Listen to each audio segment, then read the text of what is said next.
আসসালামু আলাইকুম রহমতুল্লাহ।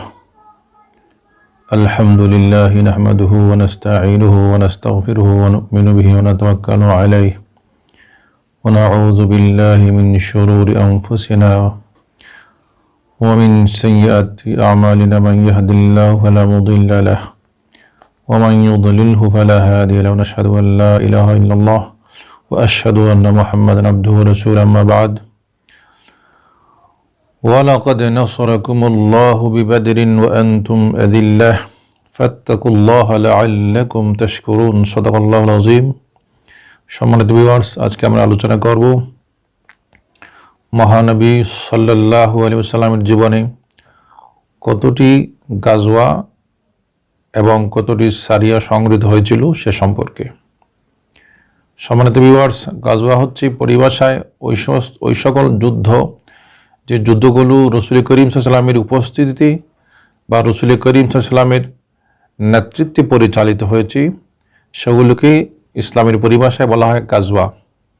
আর সারিয়া হচ্ছে ওই সমস্ত যুদ্ধ যেগুলো রসুল করিম সাল্লাল্লাহু আলাইহি ওয়াসাল্লাম নিজেই উপস্থিত ছিলেন না বা নিজে অংশগ্রহণ করেননি, তিনি সাহাবীদের নেতৃত্বে বা সৈনিকদেরকে তিনি কোনো এক সেনাপতির নেতৃত্বে পাঠিয়েছিলেন, সেগুলিকে বলা হয় সারিয়া। তো ইসলামী ইতিহাস এবং হাদিসের আলোকে জানা যায় মহানবী সাল্লাল্লাহু আলাইহি ওয়াসাল্লামের জীবনে সর্বমোট ২৭টি গাজওয়া সংগঠিত হয়েছিল। এর মধ্যে শুধুমাত্র ৯টার মধ্যেই যুদ্ধ সংগঠিত হয়েছে, অর্থাৎ মুসলমান এবং কাফিরদের মধ্যে মুখোমুখি সংঘর্ষ সংগঠিত হয়েছিল শুধুমাত্র ৯টায়। বাকি গাজওয়াগুলো শুধু রাসূল করিম সাল্লাল্লাহু আলাইহি ওয়াসাল্লাম সাহাবাদেরকে নিয়ে যুদ্ধে বেরিয়েছেন, কিন্তু প্রতিপক্ষ অর্থাৎ কাফেরেরা মুখোমুখি হয়নি, তারা হয়তো পালিয়ে গেছে কিংবা সরে গেছে। আর সারিয়া হচ্ছে সর্বমোট ৪৬টি। মহানবী সাল্লাল্লাহু আলাইহি ওয়াসাল্লামের জীবদ্দশায় বিভিন্ন এরিয়া, বিভিন্ন অঞ্চলে, বিভিন্ন দেশে তিনি সাহাবীদের নেতৃত্বে যে বাহিনীগুলো প্রেরণ করেছিলেন তাদের সংখ্যা হচ্ছে ৪৬টি।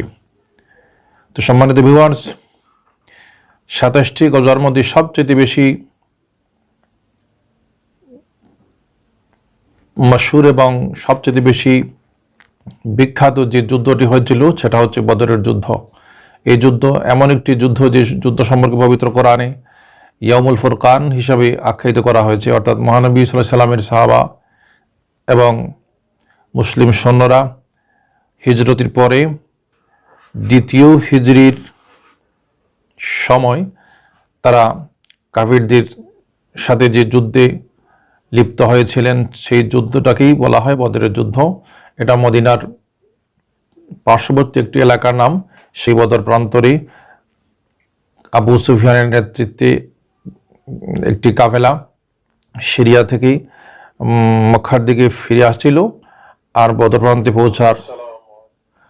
প্রান্তরে পৌঁছার পরে আবু সুফিয়ান মক্কায় খবর পাঠালো যে মুহাম্মদ সাল্লাল্লাহু আলাইহি ওয়াসাল্লাম তার সাহাবীদেরকে নিয়ে আমাদের রাস্তায় প্রতিবন্ধকতা সৃষ্টি করেছেন।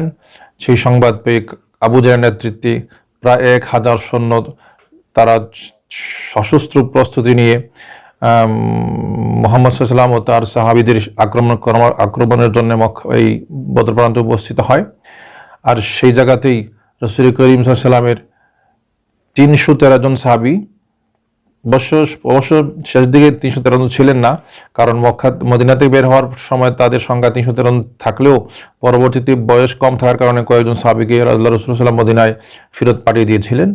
তো মোটামুটি ৩০০ থেকে একটু বেশি সেই সংখ্যক সাহাবীকে নিয়ে মহানবী সাল্লাল্লাহু আলাইহি ওয়াসাল্লাম বদর প্রান্তরে উপস্থিত হয়েছিলেন। তার উদ্দেশ্য ছিল এটাই যে কাফিরদের এই বাণিজ্যিক কাফেলাকে প্রতিবন্ধকতা সৃষ্টি করবার জন্য। তার কারণ হচ্ছে হিজরতের পরে মুসলমানদেরকে বিশেষ করে মক্কার প্রান্তরে কাবা শরীফের সামনে তোয়াফ বা উমরা হজ করতে তারা বাধা প্রদান করত। একদিন হযরত সাদ ইবনে মুআয রাদিয়াল্লাহু তাআলা আনহুকে আবু জেহেল ধমক দিয়েছিল, বলছিল তুমি অত্যন্ত নিরাপদভাবে তুমি এখানে তোয়াফ করছো, যদি তোমার সাথে উমাইয়া না থাকতো তাহলে তুমি আজকে নিরাপদে মক্কা থেকে মদিনায় ফিরে যেতে না। তখন হযরত সাদ রাদিয়াল্লাহু তাআলা আনহু বলে উঠছিলেন, যদি তোমরা আমাদেরকে তাওয়াফ করতে না দাও, হজ উমরা করতে না দাও, তাহলে তোমরা জেনে রাখো আমরা অবশ্যই তোমাদেরকে মদিনার প্রতি সিরিয়ায় যেতে দেব না, বা মদিনার পথ দিয়ে সিরিয়া হতে আসতে দেব না, আমরা অবশ্যই তোমাদেরকে সে পথে বাধা প্রদান করব। এই উদ্দেশ্যেই রাসূল করিম সাল্লাল্লাহু আলাইহি ওয়াসাল্লাম আবু সুফিয়ানের নেতৃত্বে 30 থেকে 40 জন লোক ছিল, তারা সিরিয়া থেকে প্রচুর পরিমাণ মালামাল নিয়ে সিরিয়া থেকে মক্কার দিকে রওনা হয়েছিল। তিনি সেই সংবাদ পেয়ে রাসূল করিম সাল্লাল্লাহু আলাইহি ওয়াসাল্লাম তার সাহাবাদেরকে বললেন যে আবু সুফিয়ানের নেতৃত্বে 30 থেকে 40 জনের একটি কাফেলা, তারা প্রচুর পরিমাণ মালামাল নিয়ে মক্কার দিকে ফিরে আসতেছে, তোমরা তাদের প্রতিবন্ধকতা সৃষ্টি করো। তো সেই সংবাদ পেয়ে যুদ্ধের প্রস্তুতি না নিয়েই, তারা তো যুদ্ধ হবে এটা ভাবেন নাই, যুদ্ধের প্রস্তুতি না নিয়েই সাহাবায়ে কেরাম মাত্র 2টি ঘোড়া এবং 70টি উট আর 3টি ঝান্ডা হাতে নিয়ে 60 জন মুহাজির আর বাকি সব আনসার ছিলেন, মোটামুটি 300 থেকে একটু বেশি সঙ্গে সাহাবায়ে কেরাম নিয়ে তারা বদরের উদ্দেশ্যে পৌঁছলেন।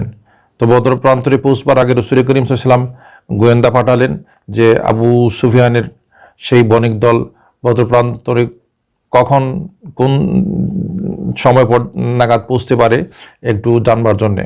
তো তারা সেখানে গিয়ে সংবাদ নিয়ে আসলেন যে 1-2 দিনের মধ্যেই তারা বদর প্রান্তরে এসে পৌঁছবে। এদিকে রাসূল করিম সাল্লাল্লাহু আলাইহি ওয়াসাল্লামের সাহাবায়ে কেরাম তারা সামান্যতম আত্মরক্ষামূলক কিছু অস্ত্র সাথে ছিল, তারা সেগুলো নিয়ে বদর প্রান্তরে উপস্থিত হলেন। ইতিমধ্যে যখন আবু সুফিয়ান বুঝতে পারলো বা খবর পাইল যে মুহাম্মদ সাল্লাল্লাহু আলাইহি ওয়াসাল্লাম তার সাহাবীদেরকে নিয়ে তাদেরকে বাধা প্রদানের জন্য মদিনা থেকে বের হয়েছেন, তখন সেই আবু সুফিয়ান মক্কায় সংবাদ পৌঁছালো যে দমদম গাফারি নামে এক ব্যক্তিকে পাঠালো যে তুমি যে বলো যে তারা যেন খুবই দ্রুত বের হয়, কারণ যদি তারা না আসে তাহলে মুহাম্মদ সাল্লাল্লাহু আলাইহি ওয়াসাল্লাম এবং তার সাহাবীদের দ্বারা আমরা কোনো ক্ষতির সম্মুখীন হতে পারি, তারা যেন আমাদেরকে বাঁচাবার জন্য, আমাদেরকে রক্ষার জন্য তাড়াতাড়ি বেরিয়ে আসে।